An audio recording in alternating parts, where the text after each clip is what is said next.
তাড়াহুড়ো করে অফিসে ঢুকতেই রিসেপশনের সামনের একটা দেয়ালের সাথে ধাক্কা লেগে নিচে পড়ে গেল মীরা। হাতে থাকা সমস্ত কাগজগুলো ছড়িয়ে ছিটিয়ে গেল ফ্লোরে। অফিসে আজকে প্রথম দিন তার, আর আজকেই সে লেট হয়েছিল। তার উপরে এভাবে কাজ বেড়ে যাওয়ায় মেজাজটাও চড়ে গেল তার। কিন্তু প্রশ্ন হলো, মাঝ রাস্তায় দেয়াল এলো কোথা থেকে? কোনো রকমে নিজেকে সামলে উঠে দাঁড়াতেই দেখলো একটা বডি বিল্ডার টাইপ লোক দাঁড়িয়ে।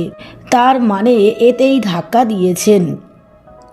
মীরা লোকটার দিকে এগিয়ে যায়। এতক্ষণে সামনেই দাঁড়ানো লোকটার সাথে চোখাচোখি হলো মীরার। অত্যন্ত সুদর্শন একজন পুরুষ মীরার সামনে দাঁড়িয়ে আছে। অন্য সময় হলে হয়তো মীরা একটু পরখ করে দেখতো লোকটাকে, কিন্তু এখন সে রেগে আছে। অনেক কষ্টে একটা চাকরি জোগাড় করেছে, আর প্রথম দিনেই লেট হয়েছে। না জানি বস অ্যাপয়েন্টমেন্ট লেটার দেওয়ার আগেই বের করে দেয়। লোকটা চোখে মুখে বিরক্তি নিয়ে মীরার দিকে তাকিয়ে আছে, কারণ লোকটার হাতের কাগজগুলো নিচে পড়ে গেছে। একজন পিয়ন লোকটার সব কাগজ তুলে দিচ্ছে। লোকটা মোবাইল বের করে কিছু করছেন। এটা দেখে মীরার রাগ আরও বেড়ে যায়। কোথাকার কোন রাজপুত্র এসেছে যে পিয়ন তার কাগজ তুলে দিচ্ছে? প্রচণ্ড রকম ঝগড়ার মুড নিয়ে মীরা লোকটার দিকে তেড়ে যায়। ওই মিস্টার কানা, তুই আমাকে ধাক্কা দিয়ে ফেলে দিলি কেন? দেখতে পাসনি বুঝি আমার মতো এত বড় মানুষটাকে? আমার সব কাগজপত্র ফেলে এখন জমিদারের মতো দাঁড়িয়ে থাকা হচ্ছে। এক্সকিউজ মি মিস, তুই তো করে করছেন কেন আপনি? ম্যানার্স বলতে কিছু নেই আপনার মাঝে? ওরে আমার সভ্যতার পুতুল রে, আসছে আমাকে ম্যানার শেখাতে। ভুলটা আপনার। আপনি আমাকে ধাক্কা কেন দিলেন? জানেন, আজকে আমার জবের প্রথম দিন, আর আজকেই আপনার জন্য আমি লেট হলাম। আপনি একটা শাকচুন্নি। Mind your tongue miss. আমি চুপচাপ শুনছি মানে এই না যে আপনি যা মুখে আসবে তাই বলবেন। ম্যানার্স যেহেতু শিখেননি, তাই না শিখে অব্দি বাসা থেকে বের না হলেই পারতেন। লোকটার কথাই মীরার মাথায় আগুন ধরে যায়। মীরার জীবনের 19 বছরেই কেউ তার সাথে রুডলি কথা বলেনি।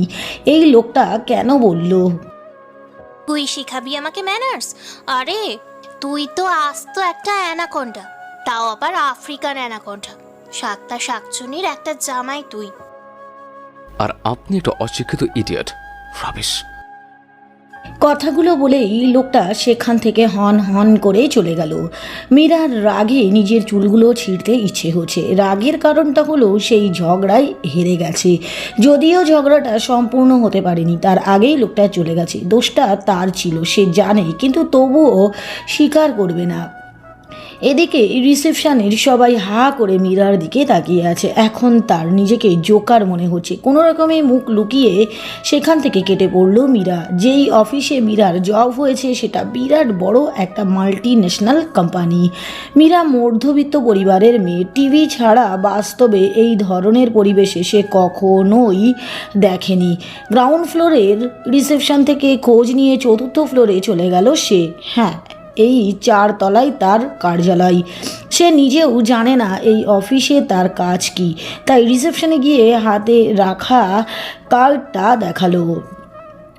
রিসেপশনে সুন্দর মতো একটা মেয়ে বসে আছে। দেখতে যেমন সুন্দর, পোশাক ও তেমন স্টাইলিস্ট। শুধু সেই মেয়েটাই না, অফিসের প্রায় সব মেয়েই জিন্স, লেডিস শার্ট ও ফর্মাল পোশাক পরে আছে। একমাত্র মীরাই চুড়িদার পরে আছে। এই মুহূর্তে তার নিজেকে মঙ্গল গ্রহ থেকে আগত এলিয়েন্ট মনে হচ্ছে, কিন্তু কিছুই করার নেই। বাড়িতে এই মুহূর্তে উপার্জন ক্রম একমাত্র সে। সেখানে পুরো সংসারের দায়িত্ব তার কাঁধে। সেখানে এসব কিছু করা শুধুই বিলাসিতা।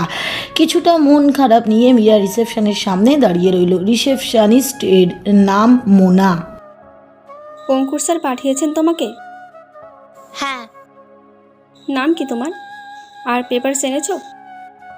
আমার নাম মীরা রহমান, আর কাগজ যা যা বলেছিল সবই এনেছি। তোমার তো গ্র্যাজুয়েশন করা হয়নি, এখনও স্টুডেন্ট। কিন্তু যেহেতু অঙ্কুর স্যার তোমাকে রেফার করেছেন, কিছু কোয়ালিটি আছে হয়তো। কোয়ালিটির কথা আর কি বলতে, নিজের মুখে আর নিজের কি তারিফ করব। সব গুণে গুণান্বিত আমি। মীরার কথা শুনে মোনা হেসে দিল। এই অফিসের এমডি এর পিএর পোস্টের জন্য মীরাকে রেফার করা হয়েছে। যে মীরার চাকরির ব্যবস্থা করেছে মীরা তার পরিচিত না, শুধু নামটাই জানে অঙ্কুর স্যার। যেহেতু মীরা নতুন তাই তার নিজের কোনো ডেস্ক দেওয়া হবে না। মোনা মীরাকে নিজের সাথেই বসিয়ে রাখলো। বেশ কিছুক্ষণ পর বসের রুম থেকে মীরার ডাক পড়ল। তো দোয়া দরুদ জানা আছে সব পড়তে পড়তে মীরা এগোতে লাগলো। এমডির কেবিনের দরজায় নক করতেই ভিতরে যাওয়ার অর্ডার এলো। কিছুটা ভয় আর অনেকটা কনফিডেন্স নিয়ে মীরা ভিতরে ঢুকে পড়লো। দরজার অপর পাশে ফিরে জানালার কাছে হাত দিয়ে হেলান দিয়ে দাঁড়িয়ে আছেন মীরার বস। মীরা অনেকটা সাহস নিয়ে বসের দিকে এগিয়ে গেল। উদ্দেশ্য হ্যান্ডশেক করবে। মীরা বসের দিকে হাতটা এগিয়ে দিতেই বস ওপাশ ফিরেই বলল, go and get me coffee. বসের কথা শুনে মীরার ভ্রু কুঁচকে গেছে। এসেছে পিএর জবের জন্য আর প্রথম দিনেই লোকটা তাকে ওয়েটার বানিয়ে দিল। যতই ভ্রু কুচকাক বসের অর্ডার তো আর ফেলতে পারবে না সে। বলছি কি স্যার, কোথায় পাবো কফি? জবের জন্য এসেছো আর এটুকু জানো না যে কফি আকাশ থেকে পড়বে না, বানাতে হবে। পিয়নকে বলো, সে দেখিয়ে দেবে কোথায় বানাতে হবে, নিজে বানিয়ে নাও। ও, তার মানে ওয়েটার নয়, রাঁধুনি বানাবে। একা একা বিড়বিড় না করে ফাস্ট কাজ করো। I don't like wasting time. Time is money for me. Go now. বসের গম্ভীর গলা শুনে মীরা ভয়ে সেখান থেকে বেরোলো। পিয়নের হেল্প নিয়ে কিচেনে গিয়ে কফি বানানো স্টার্ট করলো। মীরা কফি বানাচ্ছে আর বসের 14 গুষ্টি উদ্ধার করছে। কফি বানিয়ে নিয়ে আবারও বসের রুমে গিয়ে নক করলো মীরা। এমডি এখনও আগের মতোই কাঁচ ধরে দাঁড়িয়ে আছে। স্যার, আপনার কফি আমি নিজ হাতে বানিয়েছি, খেয়ে বলবেন কেমন হয়েছে। বস মীরার দিকে ঘুরতেই মীরার হাত থেকে কফির মগটা নিচে পড়ে গেল। মীরাকে দেখে মনে হচ্ছে কিছুক্ষণের মধ্যেই তার চোখ জোড়া কোটর থেকে বেরিয়ে মাটিতে গড়াগড়ি খাবে। কারণ সামনে দাঁড়ানো তার বসই সেই লোক যাকে কিছুক্ষণ আগে সে 7টা শাকচুন্নি একটা জামাই বানিয়েছিল। অর্ণব চৌধুরী বংশের প্রদীপ আর এই কোম্পানির এমডি। অর্ণবের মুখে ভিলেন এর হাসি নিয়ে মীরার সামনে দাঁড়িয়ে আছে। মীরা ভয়ে কাচুমাচু করছে। অর্ণবের মুখে হাসি হলেও চোখে ক্রোধের আগুন স্পষ্ট। মীরা ধারণা করতে পারছে কিছুক্ষণ পর তার সাথে কি হবে। হয় অর্ণব তাকে কাঁচা চিবিয়ে খাবে আর নয়তো তার চাকরি খাবে। এসি রুমেও মীরা ঘেমে নিয়ে একাকার হয়ে যাচ্ছে। মনে মনে সে আবারও দোয়া দরুদ পড়া শুরু করে দিয়েছে। অর্ণব তার দিকেই এগিয়ে আসছে আর সে এক পা করে পেঁচাচ্ছে। পেছাতে দেয়ালে মীরার পিঠ ঠেকে গেছে। না, এবার আর শেষ রক্ষা হবে না, এবার আমার চাকরি শেষ। অর্ণব মীরার একদম কাছাকাছি এসে পড়েছে। মীরা ভয়ে চোখ মুখ খিচে দাঁড়িয়ে আছে।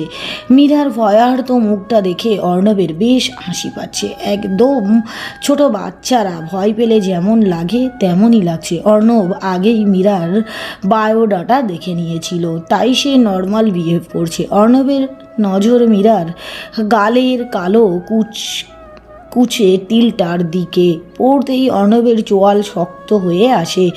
মুহূর্তেই তার চোখ মুখ শক্ত হয়ে যায়। মীরার থেকে বেশ খানিকটা দূরে এসে সে কড়া গলায় বলতে শুরু করে, প্রথম দিনে তোমার লস করে দিলে। এই কফি মগটার দাম তোমার স্যালারি থেকে কেটে রাখা হবে। এখন এটা পরিষ্কার করো আর একটা কফি বানিয়ে আনো। মীরা ভেবেছিল হয়তো সকালের করা কাজের জন্য অর্ণব তাকে বের করে দিবেন, কিন্তু অর্ণবের এমন কিছুই না করতেই মীরা বেশ অবাক হলো। দাঁড়িয়ে দাঁড়িয়ে কি হাওয়া গুনছো? যাও এখান থেকে। কোনো কাজে দেরি করা আমার একদম পছন্দ না। So do it fast. Meera হু হা কিছু না বলে বেরিয়ে গেল। পিয়নকে ডেকে আনলো কফিটা পরিষ্কার করার জন্য। ওয়েট রহিম কাকা, তুমি এটা পরিষ্কার করবে না। মিস মীরা কফিটা ফেলেছে, তাই মেঝেটা পরিষ্কার সেই করবে। ঠিক বলেছি না মিস মীরা? মীরা তার সাদা ধবধবে দাঁতগুলো হালকা দেখিয়ে কাজে নেমে পড়ল। মুখে যতই হাসি দেখাক, ভিতরে ভিতরে মীরা অর্ণবের সব চুলগুলো ছিঁড়ছে, মীরার মেঝে পরিষ্কার করছে, আর অর্ণব তাকে এক দৃষ্টিতে দেখছে। উপর হয়ে কাজ করাই মীরার চুলগুলো এক সাইডে চলে এসেছে। কাঁধটা উন্মুক্ত হওয়াতে বাম কাঁধে থাকা একটা তিলের দিকে অর্ণবের চোখ আটকে যায়। তিলটার দিকে তাকিয়ে থাকতে বেশ অস্বস্তি হচ্ছে তার, কিন্তু সে তার নজর ফেরাতে পারছে না। অপরিচিত একটা মেয়ের প্রতি এই ধরনের ফিলিংস মেনে নেওয়াও যায় না। কিন্তু হঠাৎ কি হলো তার? অর্ণব অনেক বিচলিত হয়ে পড়েছে। এই মুহূর্তে মীরাকে তার সামনে সহ্য করতে পারছে না। অর্ণব মীরাকে পুনরায় কফি বানানোর জন্য পাঠিয়ে দিয়ে নিজের স্ট্রেট বলটা হাতে নিয়ে চাপতে শুরু করে দিল। মাঝে মাঝে সে নিজেকে কন্ট্রোল করতে ব্যর্থ হয়, কিন্তু তার এই দুর্বলতাকে সে প্রশ্রয় দিতে চায় না। আর মিস মীরা, সে তো তার চেহারা না আর কিছু ভাবতেই পারছে না অর্ণব। মনে হচ্ছে ভিতরে লুকায়িত পশুটা মাথা চাড়া দিয়ে উঠেছে। কিছুক্ষণ পর মীরা কফি নিয়ে ভয়ে ভয়ে অর্ণবের রুমের দরজা নক করলো। অর্ণবের জবাব না পাওয়াতে সে ধীর পায়ে ভিতরে প্রবেশ করলো। কফিটা সেন্টার টেবিলে রেখে একবার পুরো কেবিনটাই চোখ বুলালো সে। অনেক বড় কেবিন, এমডির এত বড় অফিস, এর মূর্ধমণির বসার জায়গাটা যেমন হওয়া উচিত ঠিক তেমনই। দেয়ালে অর্ণবের একটা ছবি টাঙানো আছে, হয়তো অ্যাওয়ার্ড রিসিভ করার সময় তোলা ছবিটা। মীরা ছবিটার দিকে এই খুব বেশি মনোযোগ দিয়ে দেখছে। অর্ণব আসলেই অনেক সুদর্শন, লম্বাই পুরো 6 ফিট, ফর্সা মুখে খোঁচা খোঁচা দাড়ি, একটু বড় চুলগুলো, সুঠাম দেহ, সব মিলিয়ে জাস্ট পারফেক্ট। ছি, এসব মীরা কী ভাবছে? কোথায় অর্ণব আর কোথায় সে? অর্ণব তো বাস্তব জীবনের বিল গেটস, আর সে বিল গেটসের বাড়ির কাজের লোক। এই বাসায় অসুস্থ বাবা, ছোট বোনের পড়ালেখা, কত কিছু তার কাঁধে, আর সে কি না খোলা চোখে স্বপ্ন দেখছে। ধ্যাত, কেন সে এসব চিন্তা করতে গেল? সে মুডই নষ্ট হয়ে গেল। মীরা রুম থেকে বের হতে গেলেই অর্ণব ওয়াশরুম থেকে বের হয়। অর্ণবকে দেখে মীরা দাঁড়িয়ে পড়ে। হয়তো অর্ণব মাত্রই মুখ আর মাথা ধুয়ে বেরিয়েছে। শার্টটা গলার দিকে খানিকটা ভেজা, চুলগুলোও ভেজা চুলগুলো অর্ণবের মুখে এসে পড়েছে। টপ টপ করে পানি পড়ছে অর্ণবের মুখে। মীরার চোখ অজানা কোনো এক লজ্জায় একাই নিচে নেমে যায়। অর্ণব কিছু একটা বলার আগেই কেউ মুড়িয়ে রুমে ঢুকে অর্ণবকে জড়িয়ে ধরে। অন্তি দৌড়ে এসে অর্ণবকে জড়িয়ে ধরল। মীরা তাদের দিকে তাকিয়ে আছে, হয়তো যাওয়ার অনুমতির অপেক্ষা করছে। অর্ণব অন্তিকে ছেড়ে দিয়ে নিজের সামনে দাঁড় করালো।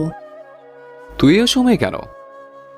ভাইয়া, তুমি নিজে তো আমাদের সাথে দেখা করতে আসোই না, উল্টে আমি এসেছি তাতেও রাগ করছো। রাগ হয়নি, হঠাৎ এলে যে? এঙ্গেজমেন্টে শপিংয়ে যেতে হবে। কখন ফ্রি হবা? দিয়া ভাবিকে সাথে নিয়ে যেতে হবে তোমার।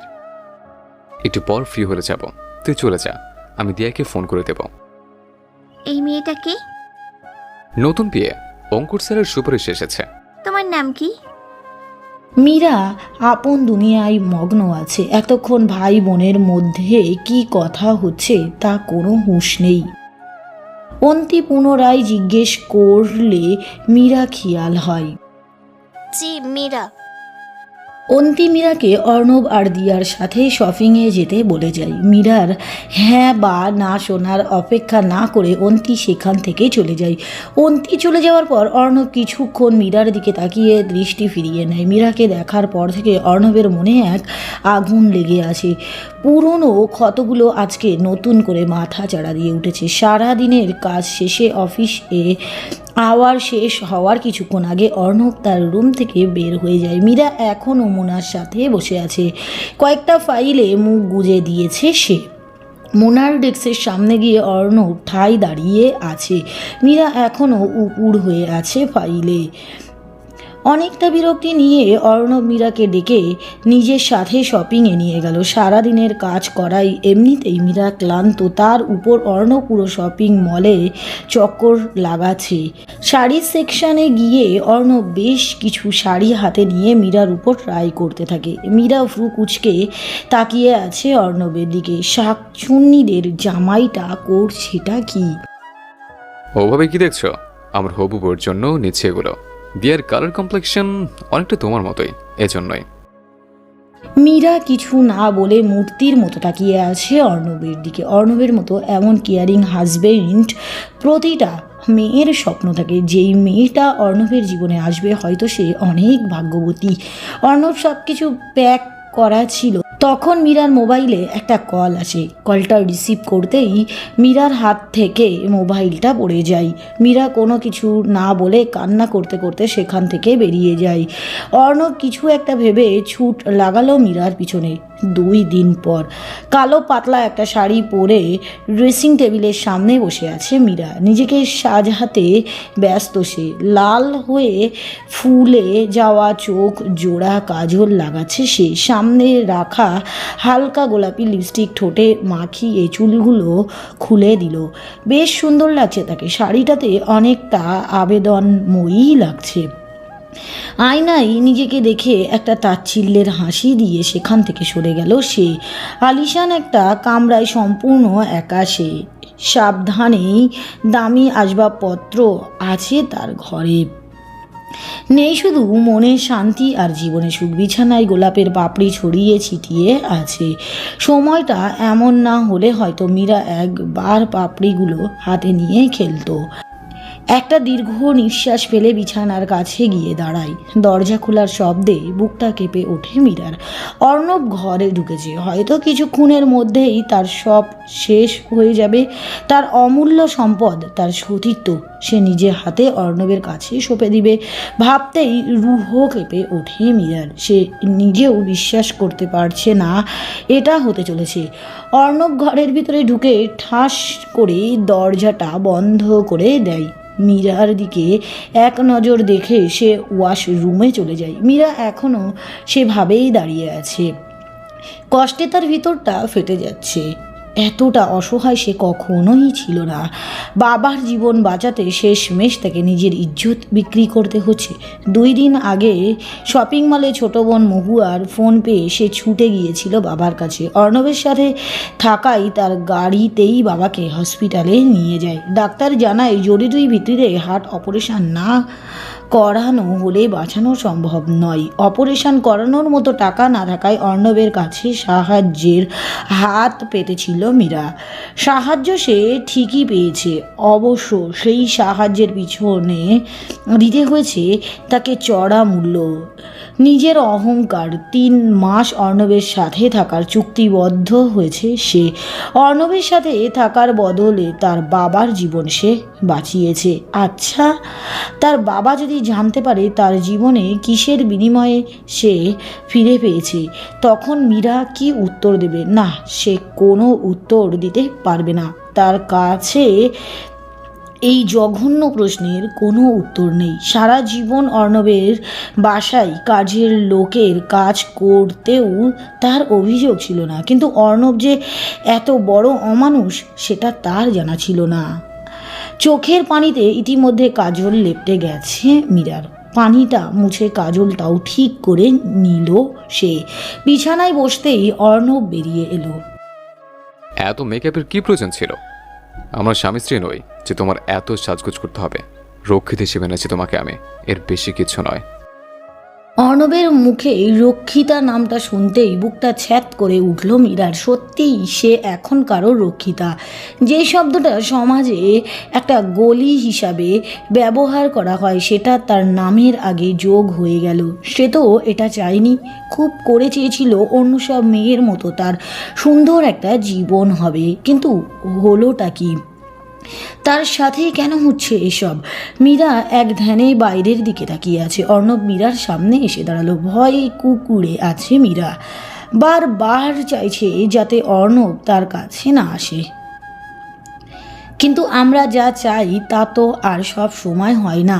অর্ণব মীরার কাছে বসে তার গলায় মুখ গুজে দিল। অর্ণবের স্পর্শে মীরার মনে হলো ও কেঁপে উঠল। অর্ণব মীরার গলায় চুমু খাচ্ছে আর চুলের ভিতরে হাত বোলাচ্ছে। মীরার চোখ দুচোখ বেয়ে অঝরে পানি পড়ছে টাকার জন্য। তখন অর্ণবের সব শর্তে রাজি হলেও এখন সে এসব মেনে নিতেই পারছে না। ভীষণ কষ্ট হচ্ছে মীরার। কষ্ট সহ্য করতে না পেরে মীরা অর্ণবকে বলে, আমি আপনার সব টাকা পরিশোধ করে দেব, আমাকে একটু সময় দিন। বিশ্বাস করুন, সব টাকা দেব, আমাকে যেতে দিন দয়া করে। মীরার কথায় অর্ণব মীরাকে ছেড়ে উঠে দাঁড়ালো। মুহূর্তেই অর্ণবের চেহারা অগ্নিমূর্তি ধারণ করে। অর্ণবের এই রূপে ভীষণ ভয় করছে মীরার। ভয়ে তাকাতে পারছে না সে অর্ণবের দিকে। মীরাকে টেনে দাঁড় করিয়ে অর্ণব মীরার কাঁধ ধরে ঝাঁকিয়ে বলে, এই কথাটা টাকা নেওয়ার আগে মনে ছিল না?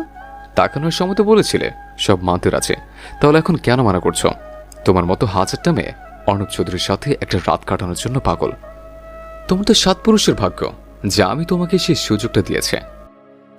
বিশ্বাস করুন, আমি সেই ধরনের মেয়ে না, আমার এইসব চাই না। বাবার অপারেশনে যেই টাকা গেছে সব আস্তে আস্তে আমি দিয়ে দেব। আমার এত টাকা আছে যে তোমায় টাকায় মুড়িয়ে রাখতে পারবো। সো আমার সেই টাকা চাই না। চুক্তি মোতাবেক আমি তোমাকে চাই আমার রক্ষিতা হিসেবে।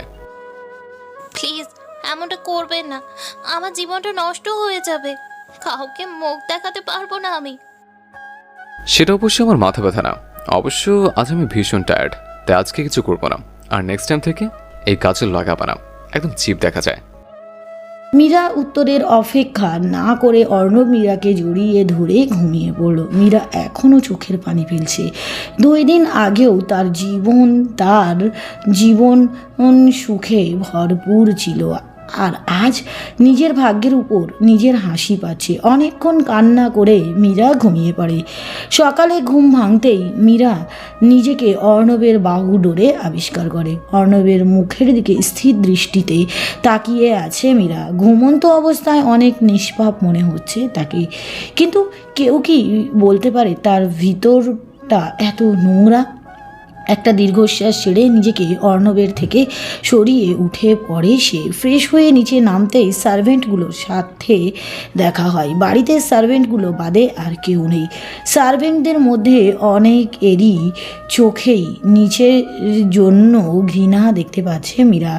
হয়তো তারা সবাই অর্ণব আর তার একসাথে থাকার বিষয়টা জানে। নিজেকে নিকৃষ্ট মনে হচ্ছে মীরার। মন ভালো করতে ছাদে যেতে নিলেই অর্ণব তাকে ডাক পাঠাই। কোথায় গিয়েছিলে? একটু বাহিরে। তুমি কি আমি বাইরে যাওয়ার জন্য বাড়িতে এনেছে? তুমি আমার রক্ষিত হয়ে এই বাড়িতে এসেছ, সো আমার সব কাজ তোমাকেই করতে হবে। যাও, আমার জন্য নাস্তা বানিয়ে আনো।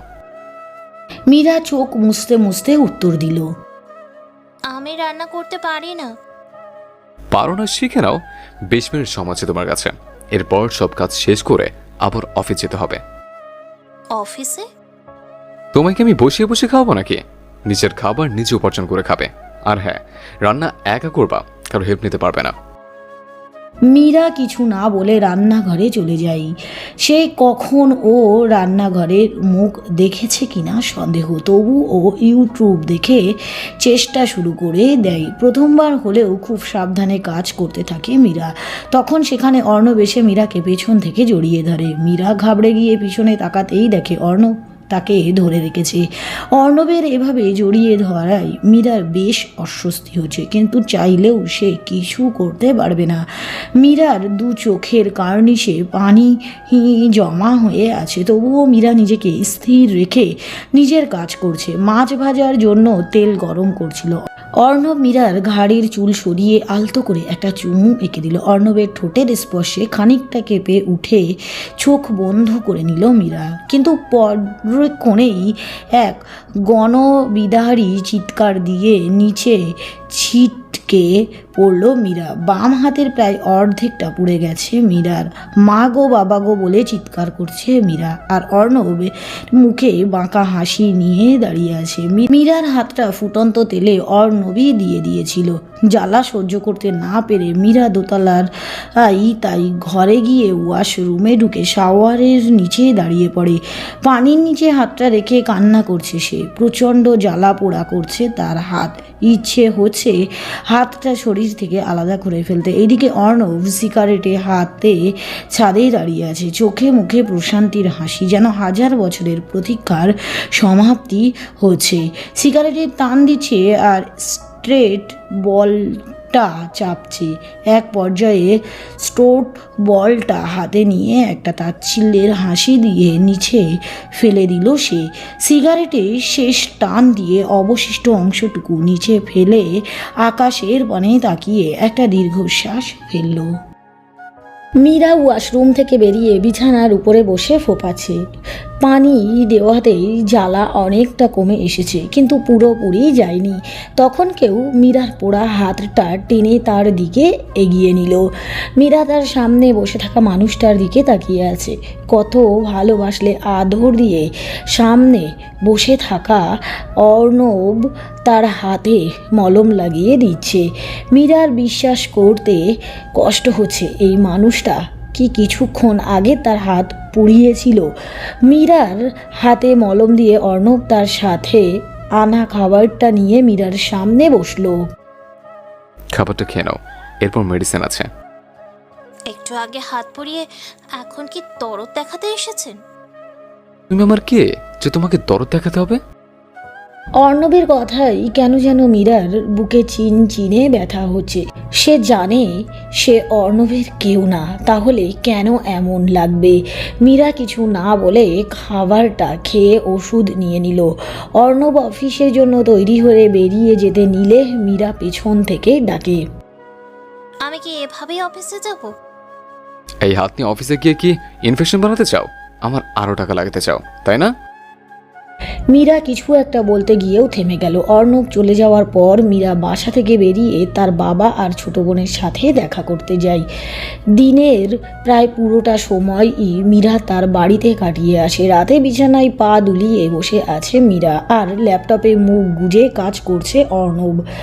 রাত বাড়াই সাথে সাথে মীরার বুকের ধুকপুকুনিটাও বাড়ছে। কাল রাতে তো অর্ণব ক্লান্ত ছিল, তাই সে রক্ষা পেয়েছে, কিন্তু আজ সে কি করবে? আজকে তো তাকে বালিশ পাঠা হতেই হবে। কিছুক্ষণ এইভাবে বসে থেকে মীরা উঠে কিচেনে চলে গেল। একটু পর এক গ্লাস দুধ নিয়ে অর্ণবের কাছে গেল। হোয়াট? দুধ আর বাদাম। কেন? আপনার শক্তির জন্য। মীরার কথা শুনে অর্ণব ভ্রু কুঁচকে তাকালো তার দিকে। ওভাবে কি দেখছেন? কালকে না বললেন আপনি ক্লান্ত, তাই ভাবলাম আজকে। তার মানে তুমি প্রস্তুত? না হয় কি উপায় আছে বলুন? অর্ণব দুধটা খেয়ে মীরাকে কোলে তুলে নিয়ে বিছানার দিকে আগাতে লাগলো। মীরা জোর করে মুখে একটা হাসি ফুটিয়ে অর্ণবের দিকে তাকিয়ে আছে। অর্ণব মীরাকে বিছানায় শুইয়ে দিয়ে নিজের সমস্ত ভর তার উপর ছেড়ে দেয়। এসি রুম হওয়ার সত্ত্বেও মীরার কপাল বেয়ে ঘাম ঝরছে। অর্ণব মীরার দু হাতে চেপে ধরে তার ঘাড়ে মুখ গুজে দিয়ে চুমু খাচ্ছে।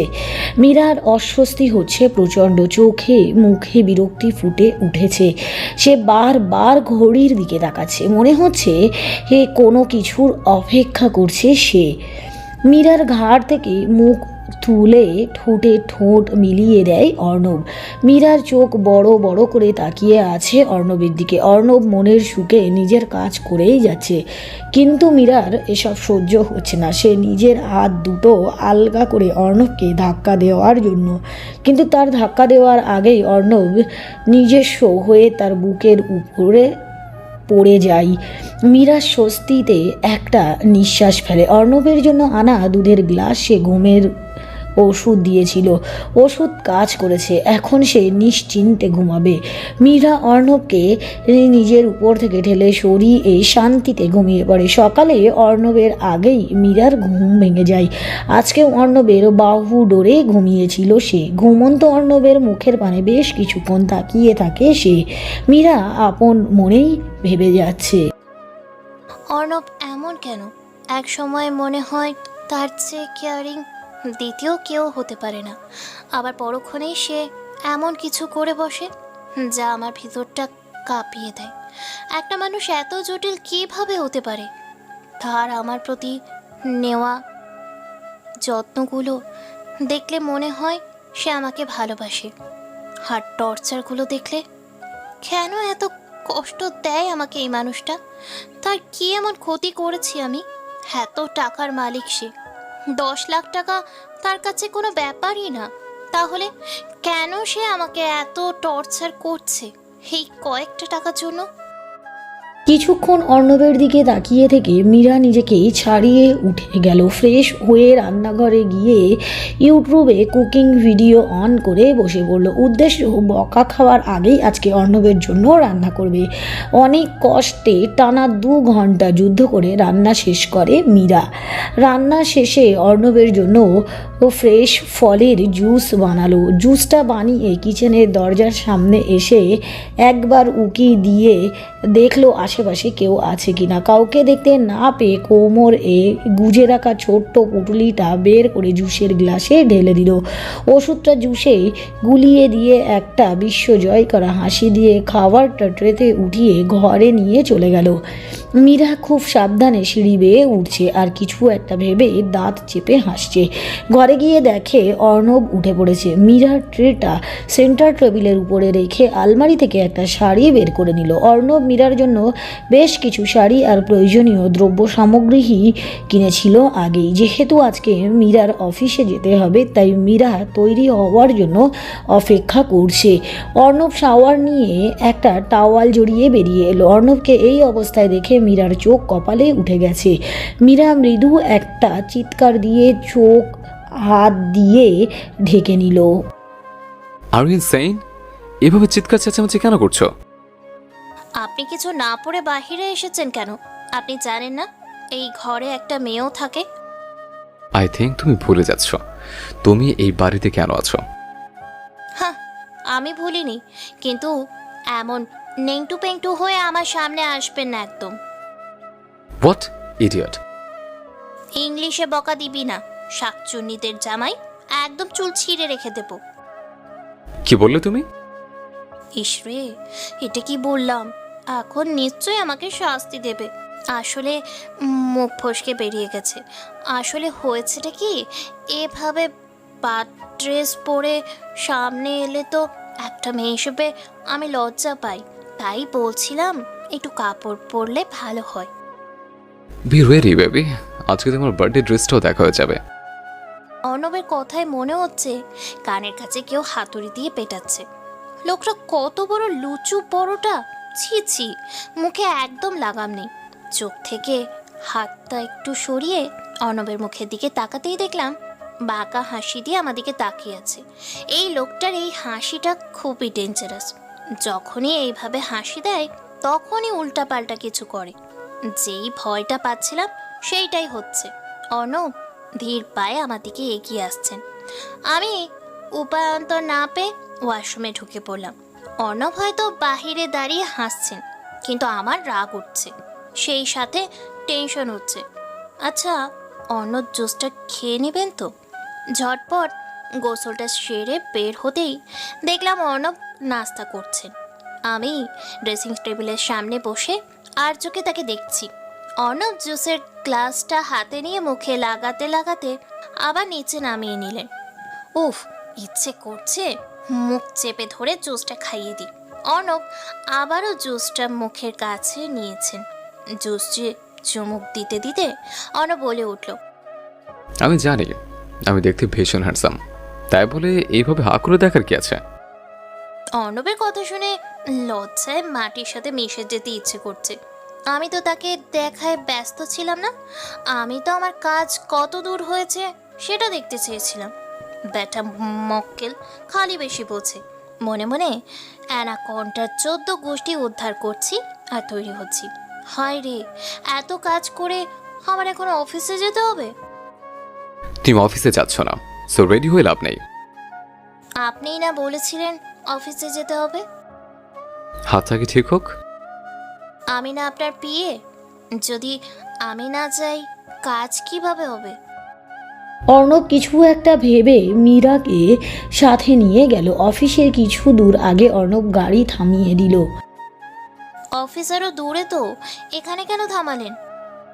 তুমি কি সত্যি ইডিয়েট নাকি বোকা সেজে থাকো? মানে?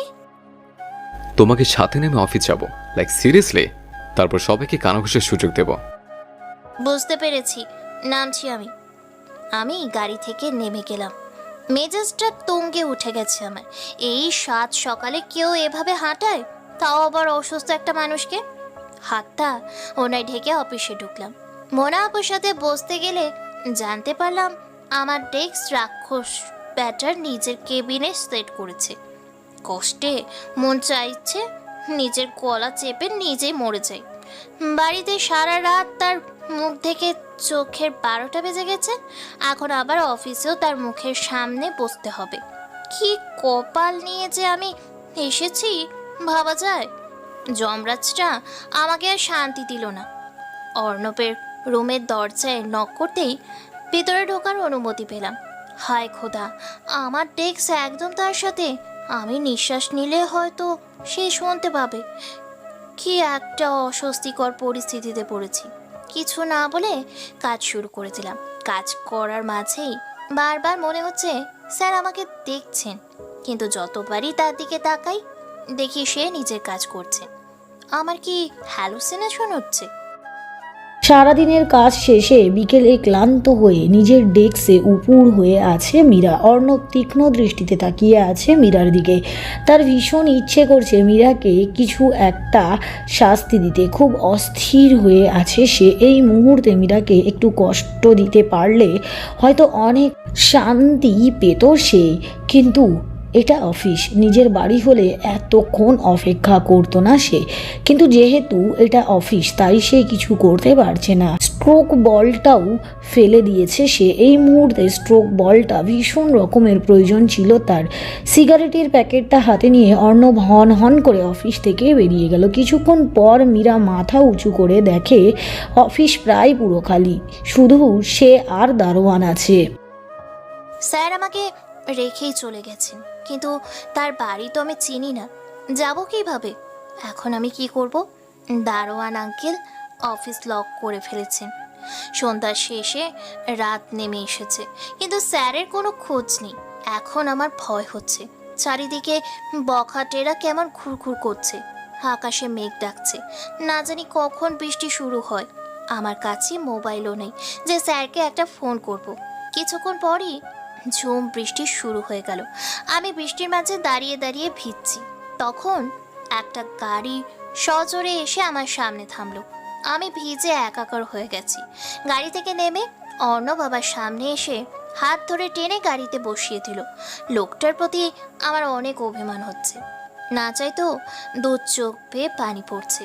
আমার অপরাধটা কোথায় যার জন্য সে আমাকে এভাবে শাস্তি দিচ্ছে? সারা রাস্তা আমি আর তার দিকে তাকাইনি। হয়তো সে দু একবার আমার দিকে তাকিয়েছিল, কিন্তু সেটা আমি দেখতে চাই না। বাড়ির সামনে এসে গাড়ি থামলে আমি দরজা খুলে নামতে গেলে অর্ণব আবার হাত টেনে ধরলেন। ওয়েট, তুমি নামবে না? কেন? এখন কি পা ফেলার আগেও আপনার পারমিশন নিতে হবে? অনেকটা তাই। 3 মাসের জন্য তুমি আমার কেনা গোলাম। তোমার নিঃশ্বাসও আমি কিনে নিয়েছি। অর্ণবের কথার কোনো উত্তর আমার কাছে নেই। অসহায় দৃষ্টিতে তার দিকে তাকিয়ে আছি। আর কি কি যে দেখতে হবে কে জানে। একটা দীর্ঘশ্বাস ফেলে গাড়িতেই বসে রইলাম। অর্ণব গাড়ি থেকে নেমে আমার পাশের দরজা খুলে আমাকে পাজা কোলা তুলে নিলেন। অর্ণবের এহেন কাণ্ডে আমি হতভম্ব হয়ে তার মুখের পানে চেয়ে আছি। একটু আগেই তো লোকটা এত কথা শোনালো আমাকে, আর এখন সে কোলে নিয়ে উপরে নিয়ে যাচ্ছে। অর্ণব আমাকে ঘরে নিয়ে নামিয়ে দিয়ে আলমারি থেকে শাড়ি বের করে আমার হাতে দিলেন। ফ্রেশে এসো, শাড়িটা চেঞ্জ করো, নয়তো জ্বর এসে পড়বে। আমার জ্বর এলেও আপনার কোনো ক্ষতি হবে বলে আমার মনে হয় না। তোমার জ্বর এলে তুমি অফিস থেকে লিভ নেবে, আর ওষুধ খরচটাও আমারই হবে। I don't want to waste my money. আপনি জানেন আপনি কত বাজে একটা লোক? আমার জ্বর এলে আপনার লস হবে, আপনি সেটা চিন্তা করছেন? আমার যে কষ্ট হবে সেটা ভেবে দেখেছেন? তোমার কষ্ট দেখে আমার কোনো লাভ আছে কি? অর্ণবের এমন গা ছাড়া ভাব দেখে আমার ভীষণ কষ্ট হয়। তাই তার সাথে কথা না বাড়িয়ে ওয়াশরুমে চলে গেলাম। শাড়িটা চেঞ্জ করে বেরোতেই দেখি অর্ণব 2টা কফির মগ হাতে দাঁড়িয়ে আছে। পরনে গ্রে কালারের টি শার্ট আর ব্ল্যাক ট্রাউজার। হ্যান্ডসাম লাগছে খুব অ্যানাকোন্ডাটাকে। কিন্তু আমি তো অভিমান করে আছি। আয়নার সামনে দাঁড়িয়ে চোখে কাজল পড়ছি। ভেজা চুলগুলো থেকে পানি টপ টপ করে মেঝেতে পড়ছে। আয়না ভেদ করে অর্ণবের দৃষ্টি আমার উপরে এসে পড়েছে।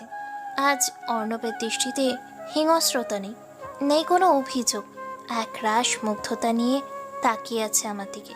মাঝে মাঝে অর্ণবের দৃষ্টিও আমাকে ভ্রমে ফেলে দেয়। তার চোখে আমি আমার জন্য একাধারে চিন্তা, যত্ন, রাগ, প্রতিশোধ সব দেখতেই পাই। কিন্তু কেন? এই একটা প্রশ্নের উত্তর খুঁজে পাই না। অর্ণবের করা টর্চারগুলো যত বেদনাদায়ক, তার চোখের দিকে তাকালে মনে হয় ততটাই বেদনা সেও পেয়েছে। অর্ণবের ডাকে আমার ঘোর ভাঙল। কফিটা ঠান্ডা হয়ে যাচ্ছে, রূপচর্চা পরে করো, অনেকক্ষণ ভিজেছিল, জ্বর এসে পড়বে। এবারও অবাক চোখে তার দিকে তাকিয়েছি। প্রায় 1.5 ঘন্টার মতো বৃষ্টিতে তার জন্যই ভিজেছি আমি। আর এখন সে আমার জ্বর হওয়ার চিন্তা করছেন। হো, আমি তো ভুলেই গিয়েছিলাম। একটু আগেই না বললেন আমি অসুস্থ হলে তার লস হবে। আমিও না মাঝে মাঝে অনেক আবেগী হয়ে যাই।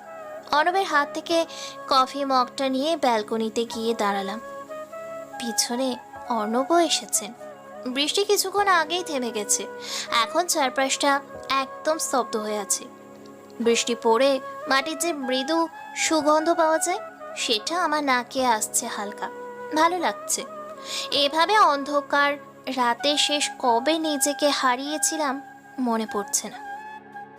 মীরা কফির মগে চুমুক দিচ্ছে আর অর্ণব স্থির দৃষ্টিতে তার দিকে তাকিয়ে আছে। মীরার ভেজা চুল থেকে গড়িয়ে পড়া পানির ফোঁটাগুলো তার বুকে তোল পাহাড় শুরু করেই দিয়েছে। সে তো মীরাকে ভালোবাসে না, তার মনে মীরার জন্য শুধুই ঘৃণা আছে। তাহলে কেন এই ধরনের ফিলিংস কাজ করছে তার মাঝে?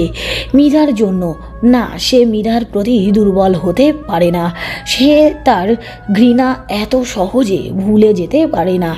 একটু তুচ্ছ মোহ এর কাছে তার এত বছরের ক্ষত কিছুতেই হেরে যেতে পারে না। নিজেকে খুব বেশি অস্থির মনে হচ্ছে অর্ণবের। মস্তিষ্ক বারবার করে বলছে মীরার থেকে দূরে থাকতে, কিন্তু মনকে কিছুতেই স্বাভাবিক করতে পারছে না। এই মুহূর্তে তার খুব ইচ্ছে করছে একবার মীরাকে বুকে জড়িয়ে নিতে, কিন্তু সে অপরাগ। সে মীরাকে নিজের কাছে এনে শুধু শাস্তি দিতে, ভালোবাসতে নয়, নিজের মনের ক্ষতগুলো ভরিয়ে তোলার জন্যই এত জল্পনা কল্পনা। 19 বছর ধরে তার মনে যেই আগুন জ্বলছে, সেই আগুন শুধু মীরার চোখের পানিতেই নিভবে। আপন মনে কফিতে চুমুক দিচ্ছিলাম, আর তখন অর্ণব আমার হাত ধরে হ্যাঁচকা টান দিয়ে নিজের বুকের সাথে মিশিয়ে নিলেন। অর্ণবের এহেন কাণ্ডে আমি পুরোই বেউকুফ বনে গেছি। হঠাৎ এই লোকটা এমন করলো কেন?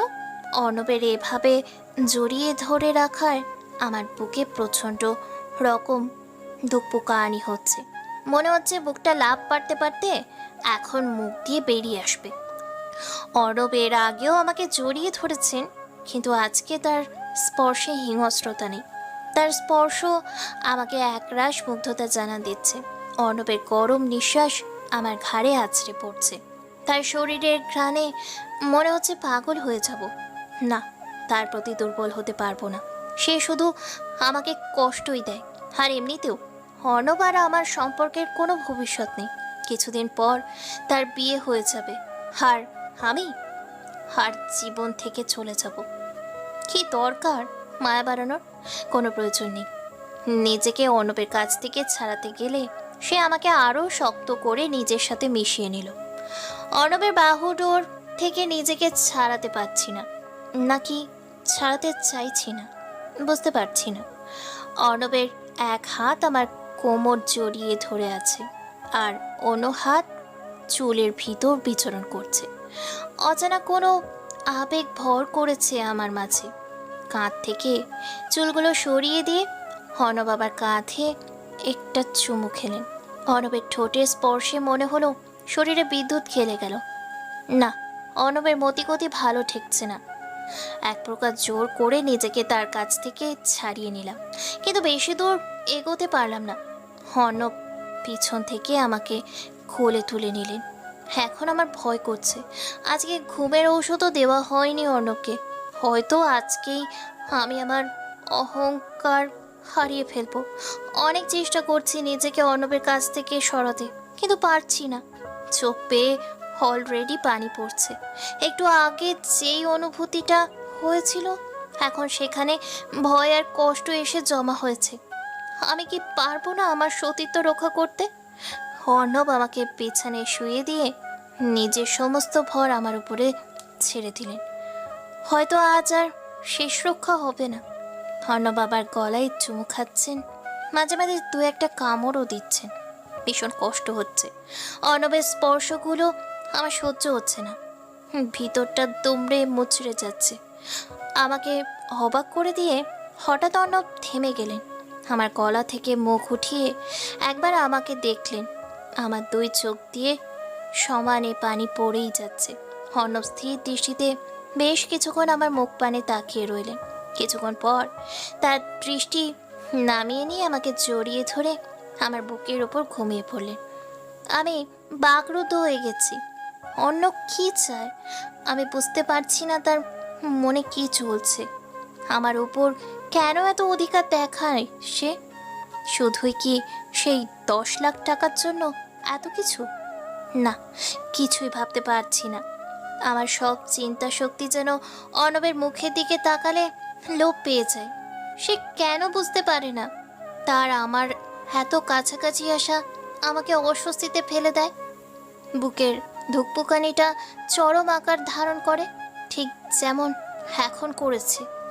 সকালে ঘুম ভাঙতেই অর্ণবকে নিজের বুকের উপর পেলাম। অজানা এক প্রশান্তি আমার মন ছুঁয়ে যাচ্ছে। অর্ণবকে এভাবে পাশে পেয়ে ভালো লাগার সৃষ্টি হচ্ছে। আচ্ছা, আমি কি অর্ণবের প্রতি দুর্বল হচ্ছি? অর্ণবকে নিজের ওপর থেকে সরিয়ে দিয়ে উঠে পড়লাম। ফ্রেশ হয়ে কিচেনে গিয়ে তার জন্য নাস্তা বানিয়ে ফেললাম। কিচেনের দরজার দিকে একবার লক্ষ্য করে অর্ণবের জুসে ঔষধটা মিশিয়ে দিলাম। এই কাজটা আমার মধ্যে অনেক অপরাধবোধ জাগিয়ে তোলে। সব ঠিক করতে হলে আমাকে এটা করতেই হবে। ওয়াশরুমের শাওয়ারে নিচে দাঁড়িয়ে আছে অর্ণব। মনের ভিতরে অনবরত জ্বলে যাওয়া আগুনটা নেভানোর ব্যর্থ চেষ্টা করছে।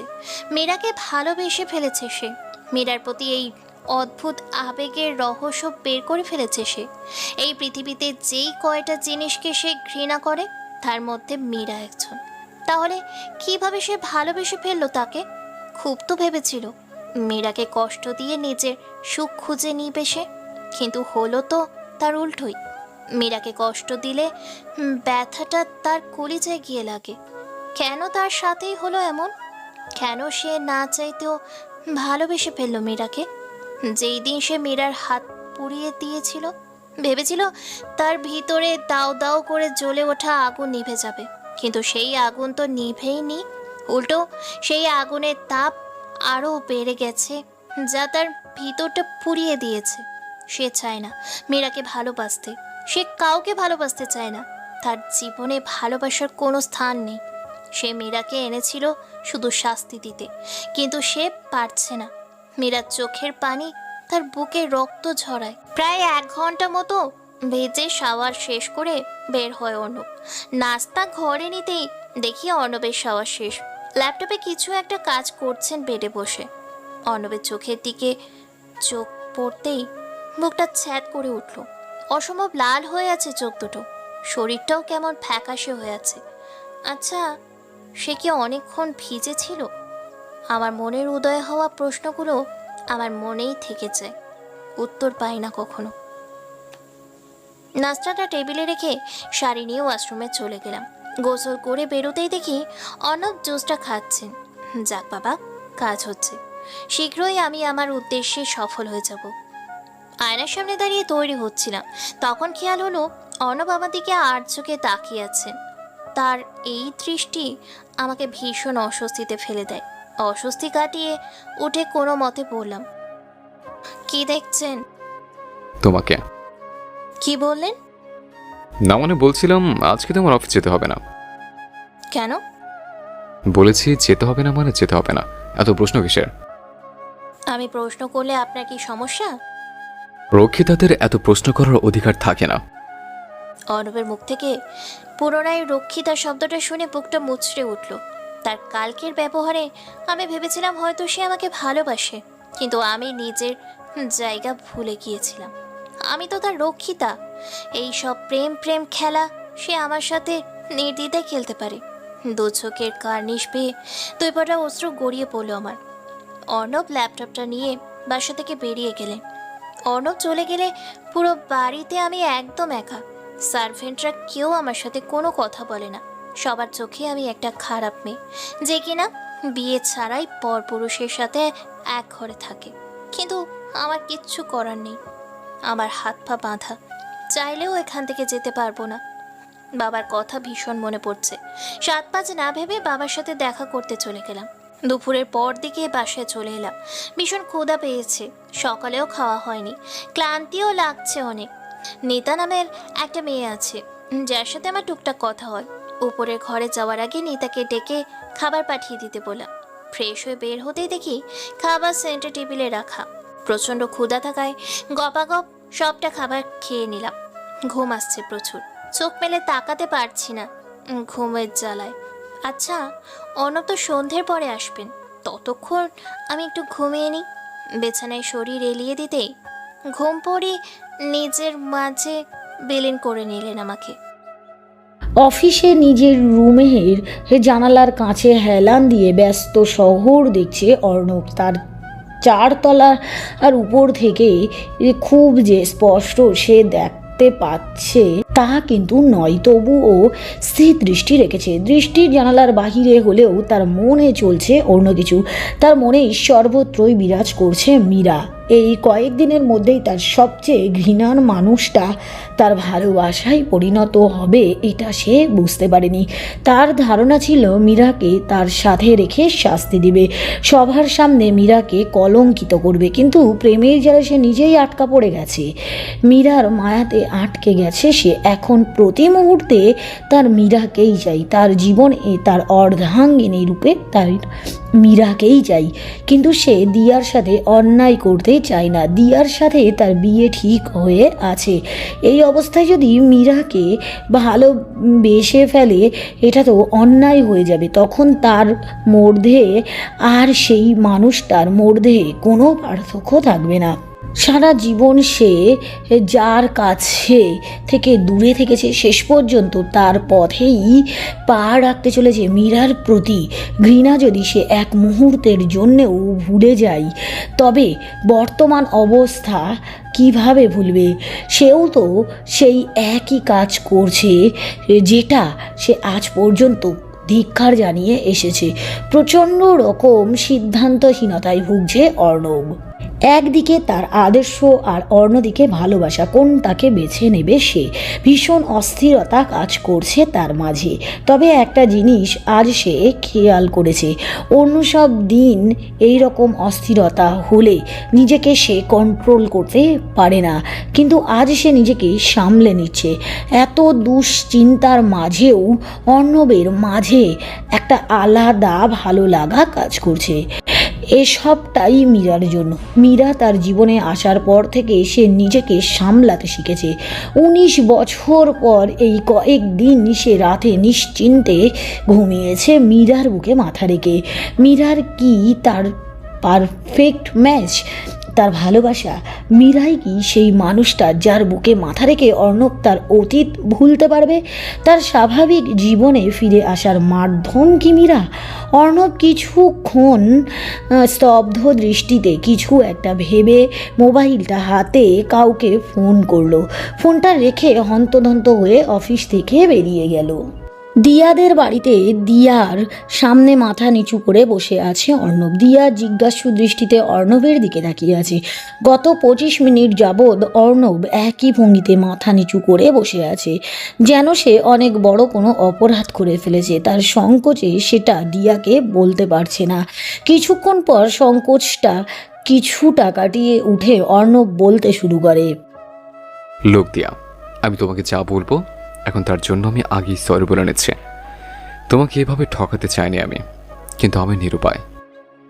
কি হয়েছে অর্ণ, এভাবে বলছো কেন? দিয়া, ঘুরিয়ে পেঁচিয়ে বলার স্বভাব আমার নেই।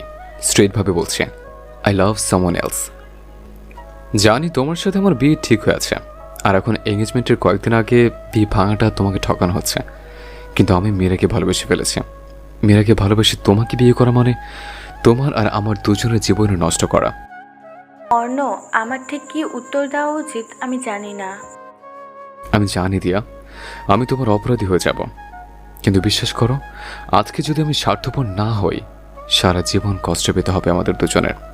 আমি মীরাকে ভালোবেসে ফেলেছি। মীরা ব্যতীত অন্য কাউকে ভালোবাসা আমার পক্ষে সম্ভব নয়। অর্ণ, আমি আমাদের বিয়েটা দিয়া, এমন নয় যে আমরা একে অপরকে ভালোবাসে তাই বিয়ে করছিলাম। তোমাকে বিয়ে করার পেছনের কারণ ছিল শুধুই বিজনেস ডিল, কিন্তু এখন আমি বুঝতে পেরেছি বিজনেস ডিল জীবনের একটা অংশ, জীবন নয়। আই হোপ তুমি বুঝতে পারবে। তোমার বাবাকে বিষয়টা বুঝিয়ে দিও। এরপর সে রাগ করে যদি আমার কোম্পানিতে ইনভেস্ট না করতে চায়, তাহলে আমি ফোর্স করবো না। লাইফের প্রথমবার আমার স্বার্থপর হতে ইচ্ছে করছে। আমার সুখ এবার আমার চাই।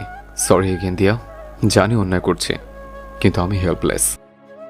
অর্ণ, তোমার আর আমার ফ্রেন্ডশিপ আন্ডারস্ট্যান্ডিংয়ের উপরেই তৈরি হয়েছিল। তুমি চিন্তা করো না, আমি বাবাকে বুঝিয়ে নিব।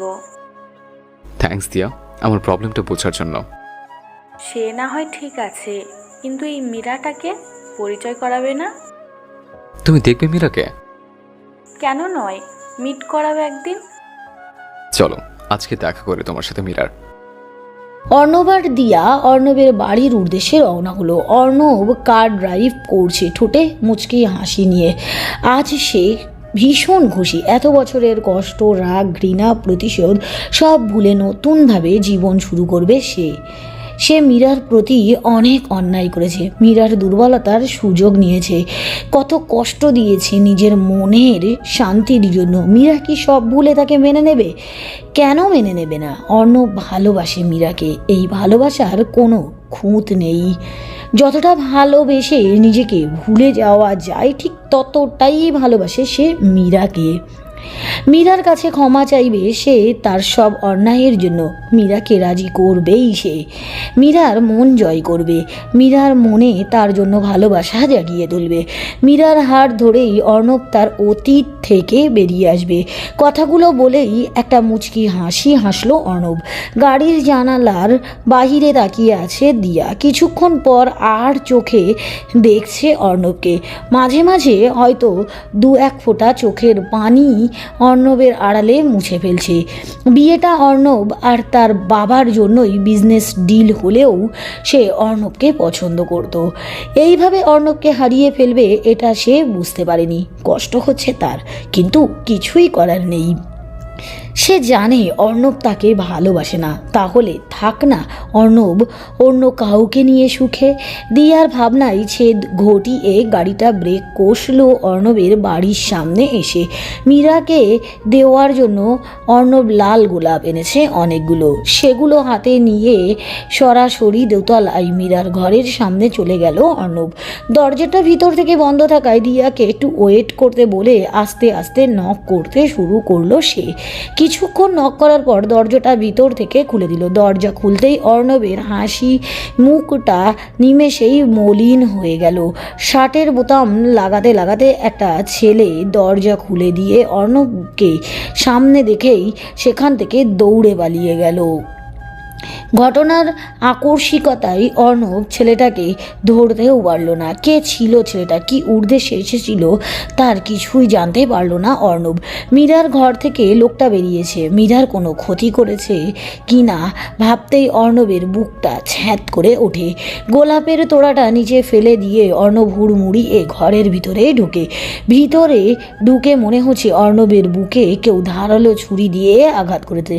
বিছানায় এলোমেলোভাবে ঘুমিয়ে আছে মীরা। পরনের শাড়িটা মাটিতে পড়ে আছে, চুলগুলোও এলোমেলো হয়ে আছে। মীরার এই অবস্থা দেখে মুহূর্তেই অর্ণবের চেহারার রং পাল্টে যায়। চোখ দুটো রক্তবর্ণ ধারণ করেছে, কপাল এই রক্তটা ফুলে উঠেছে। সে নিজের উপর নিয়ন্ত্রণ হারিয়ে ফেলেছে। অপরিচিত সেই লোকটার ঘরের ভিতর থেকে বেরিয়ে যাওয়া আর মীরার এই অবস্থা দেখে আপাতত দৃষ্টিতে যা ভেবে নেওয়া যায় সেটাই ভেবে নিয়েছে অর্ণব। রাগে মাথা ছিঁড়ে যাচ্ছে অর্ণবের। মীরার কাছ থেকে এত বড় ধোঁকা সে মেনে নিতে পারছে না। অর্ণবের অবস্থা বিগতিক দেখে দিয়া সেখান থেকে চলে গেল। অর্ণব ঘরের আশেপাশে কিছু একটা দেখে ওয়াশরুমে গিয়ে এক বালতি পানি এনে মীরার গায়ে ছুঁড়ে মারল। আচমকায় এত পানি গায়ে পড়ায় লাফ দিয়ে উঠল মীরা। ভেজা শরীর নিয়ে হতবাক দৃষ্টিতে তাকিয়ে আছে সে অর্ণবের দিকে। হয়তো জানতে চাইছে হঠাৎ পানি এলো কোথা থেকে। অর্ণবের হাতে বালতি দেখে বুঝতে পারলো একটু আগেই সুনামির কারণটা সেই। কিন্তু আমি হঠাৎ কি ভুল করলাম যার জন্য এইভাবে আমাকে ভিজিয়ে দিলেন? নিজেকে সামলে উঠে দাঁড়াতেই খেয়াল করলো তার পরনে শাড়ি নেই, শুধু ব্লাউজ আর পেটিকোট। দুই হাত দিয়ে নিজেকে ঢাকার চেষ্টায় ব্যর্থ করে নিচে তাকাতেই দেখলো শাড়িটা নিচে পড়ে আছে। কিন্তু মীরা তো ঘুমানোর আগে শাড়ি পরেছিল, সেই শাড়িটা খুলল কিভাবে? আর অর্ণবী বা এমন রাগী দৃষ্টিতে তাকিয়ে আছে কেন? ওনার দিকে তাকাতে পারছি না, চোখ দুটো অসম্ভব লাল মনে হচ্ছে এখনই কাঁচা খেয়ে ফেলবে মীরাকে। তবুও অনেকটা সাহস জুগিয়ে কিছু বলে ওঠার আগেই মীরার গালেই সজোরে একটা চড় মারল অর্ণব। চড়ের মাত্রাটা এতটাই তীব্র ছিল যে মীরা ছিটকে নিচে পড়ে গেল। ঠোঁটের কোণায় ফেটে রক্ত বের হচ্ছে। ব্যথায় মীরার চোখে পানি এসে পড়েছে। নিজেকেই সামলে মাথাটা একটু উঁচু করতেই অর্ণব মীরার চুলের মুঠি ধরে টেনে উপরে তুললেন। চুলগুলো এত জোরে টেনে ধরেছে মনে হচ্ছে এক্ষুনি ছিঁড়ে যাবে। অর্ণব, ছাড়েন আমাকে, ব্যথা পাচ্ছি আমি, প্লিজ ছাড়েন। ব্যথা পাচ্ছিস তুই? যে ব্যথা তুই পাচ্ছিস তার চেয়ে 1000 গুণ বেশি ব্যথা আমাকে দিয়েছিস। আমি কি তোর জন্য যথেষ্ট ছিলাম না? এত যখন তোর শুরুটা আগুন ধরেছিল আমাকে বললে পারতিস, একবারই সব আগুন নিভিয়ে দিতাম। ছি অর্ণব, আপনি এগুলো কি বলছেন? মুখে যা আসছে তাই বলছেন। আমাকে কি আপনার এইরকম মেয়ে মনে হয়? মনে হওয়ার তো প্রশ্ন আসে না, কারণ সব আমি নিজের চোখে দেখেছি। এসব করে আমাকে এত কষ্ট দেওয়ার কি প্রয়োজন ছিল? জানো তুমি, আমি তোমাকে ভালোবেসে ফেলেছিলাম। আজ তাড়াতাড়ি এসেছিলাম তোমার কাছে আগের সব ভুলের জন্য ক্ষমা চেয়ে তোমাকে প্রপোজ করতে। কিন্তু দেখো আমার ভাগ্য, আসল রূপটা তো দেখা গেল আমার। আজকে তাড়াতাড়ি না এলে জানতেই পারতাম না তুমি এত বড় একটা চরিত্রহীন, তুমি একটা নষ্টা মেয়ে। চুপ করুন, এত নোংরা কথা আপনার মুখে আটকাচ্ছে না? তুমি আমার বাড়িতে আমার চোখের আড়ালে নষ্টমী করে বেড়াতে পারবে, আর আমি তোমাকে নষ্ট বলি সেটা নোংরা কথা? ছি, আপনি এসব কেন বলছেন? কি করেছি আমি? কি করেছো সেটা আমার মুখ থেকে শুনতে চাও? আমি কিছুই করিনি। এইসব আপনি বানিয়ে বানিয়ে মিথ্যে বলছেন আমাকে নতুনভাবে শাস্তি দেওয়ার জন্য। হয়তো আমাকে টর্চার করার কারণ শেষ হয়ে গিয়েছিল আপনার কাছে। তোমাকে ভালোবাসতে চেয়েছিলাম আমি, কিন্তু তুমি ভালোবাসার যোগ্য নাও। তুমি একটা চরিত্রহীন। তোমার হাত ধরে আমি আলোতে আসতে চেয়েছিলাম, আমার জীবনের নতুন করে সাজাতে চেয়েছিলাম, কিন্তু তুমি সেবার যোগ্যই নাও। অর্ণব মীরাকে আর কিছু বলার সুযোগ না দিয়ে শাড়িটা হাতে নিয়ে মীরাকে টানতে টানতে ঘরের বাইরে নিয়ে গেল। ওনার টানা হেঁচড়াই মীরার হাতের পোড়া ঘা তাতে ব্যথা লাগছে। মীরার হাজার আকুতি মিনতি শুনেও উনি থামলেন না। একটা অন্ধকার ঘরে মীরাকে রেখে বাইরে থেকে দরজা লাগিয়ে দিলেন। মীরা অন্ধকারে অনেক ভয় পায়। মীরা বারবার ওনাকে ডাকলেন, তবুও উনি দরজাটা খুললেন না। অন্ধকারে ভীষণ ভয় করছে যে মীরার। বারবার মনে হচ্ছে কেউ আশেপাশে আছে। আবদ্ধ ঘর হওয়াতে নিঃশ্বাসটাও আটকে আসছে। ব্যালকনিতে দাঁড়িয়ে স্মোক করছে অর্ণব। 4টা সিগারেটের শেষ অংশ নিচে পড়ে আছে। পুরো প্যাকেটটা সামনে নিয়ে বসে পিছনের ঘরটাতে ড্রেসিং টেবিল আর সেন্টার টেবিলের কাচ ভেঙে পড়ে আছে। ফুলদানিগুলো ভেঙে নিচে পড়ে আছে। বাহিরের কেউ ঘরটা ঘরটা দেখলে বলবে নিশ্চিত টর্নাডো হয়েছিল। চোখ দুটো বেয়ে অঝরে পানি পড়ছে অর্ণবের, ভিতরটা পুরে ছাই হয়ে যাচ্ছে তার। এত বছর পর আবার সেই দৃশ্যগুলো চোখের সামনে ভাসছে। মীরার দেওয়া ধোঁকা সে মেনে নিতে পারছে না। মীরাকে ভালোবাসা তার জীবনের সবচেয়ে বড় ভুল ছিল। নিজেকে ধিক্কার জানাচ্ছে অর্ণব। কেন সে মীরাকে ভালোবেসে ফেলল? মীরা শুধুই ঘৃণার যোগ্য। 19 বছর আগের সেই দিনটা চোখের সামনে দিয়ে দৌড়ে যাচ্ছে অর্ণবের। তার 8তম জন্মদিনের রাতে তার মায়ের গলায় দড়ি দিয়ে ঝুলে থাকার লাশটা দৃশ্য তার চোখে ভাসছে। অর্ণবের মা অনু আর বাবা অঙ্কুর চৌধুরী প্রেম করে পালিয়ে বিয়ে করেছিলেন, কারণ অঙ্কুর আর অনুর বড় ভাই দুর্ভাগ্যক্রমে চিরশত্রু ছিল। যদিও এতে কারোর দোষ ছিল না। অঙ্কুর ছাত্র থাকাকালীন রাজনীতিতে জড়িয়ে পড়ে, যার জন্য মারামারি খুব সাধারণ একটা ব্যাপার হয়ে দাঁড়ায় তার জন্য।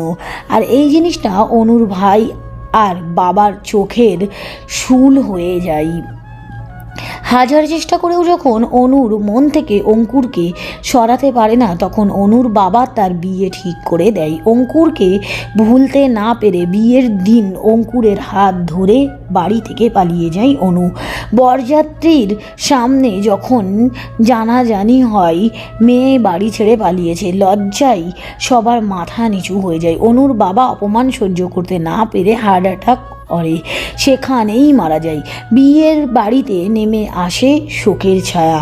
সেদিনের পর থেকে বাবার মৃত্যুর জন্য অনুকেই দায়ী করে তার ভাই। অঙ্কুরের হাত ধরে এক অজানা শহরে এসে সংসার শুরু করে অনুর কথা রেখে অঙ্কুর ও রাজনীতি ছেড়ে দিয়ে সৎ পথে উপার্জন করা শুরু করে। দুজনে নিজেদের আলাদা একটা দুনিয়া গড়ে নেয়। বছর ঘুরতেই তাদের ঘর আলো করে অর্ণব পৃথিবীতে আসে। হাসতে খেলাতে সময় পার হতে থাকে তাদের। এত কিছুর মধ্যেও দিন শেষে অনুর মনে শান্তি ছিল না। হয়তো তার বাবা ভাইকে কষ্ট দেওয়ার অনুশোচনা ছিল। অর্ণবের 8ম জন্মদিনের দিন অনেকটা সাহস আর বুক ভরা ভালোবাসা নিয়ে অনু তার বাবার বাড়িতে গিয়েছিল, সাথে অর্ণবও ছিল। বাবাকে তার নাতি দেখাতে চেয়েছিল সে। অঙ্কুর এর বিজনেসে তখন অনেক লাভ হচ্ছিল, নিজেদের বাড়ি নিজেদের গাড়ি সব ছিল। একটা গাড়ি ভর্তি উপহার নিয়ে গিয়েছিল অনু। সে জানতো তার বাবা রাগ করবেন অনেক, কিন্তু তার ভাইয়া সব সামলে নেবে। বাবার বাড়িতে গিয়ে অনুর ধারণা সম্পূর্ণরূপে পাল্টে যায়। বাবার বাড়ি আর বাবার বাড়ি নেই, এখন সেটা ভাইয়ার বাড়ি। ভাইয়াও আর অনুর সেই আগের ভাইয়া নেই। যেই ভাইয়ার চোখে অনু নিজের জন্য ভালোবাসা আদর দেখত, সেই চোখে আজ ঘৃণা এসে ভর করেছে। যেই অনু একসময় তার ভাইয়ের কলিজার টুকরো ছিল, সেই অনু আজ খুনি। অপরাধীর ন্যায় মাথা নিচু করে দাঁড়িয়ে আছে সে। কোন সাহসে তুই আমার বাড়ির ত্রিসীমানায় পা রেখেছিস? তোর এই কলঙ্কিত মুখ দেখার আগে আমি মরে যাওয়া পছন্দ করব। ছি ভাইয়া, তুমি এসব কি বলছো? আমি কি তোমার এতটাই পর হয়ে গেছি? তোর ওই অভিশপ্ত মুখ দিয়ে আমাকে ভাইয়া ডাকবি না। আমার ছোট বোন 9 বছর আগেই মারা গেছে। ওভাবে বলো না ভাইয়া, তোমার মুখ থেকে নিজের জন্য ওসব কথা মানতে আমার ভীষণ কষ্ট হচ্ছে।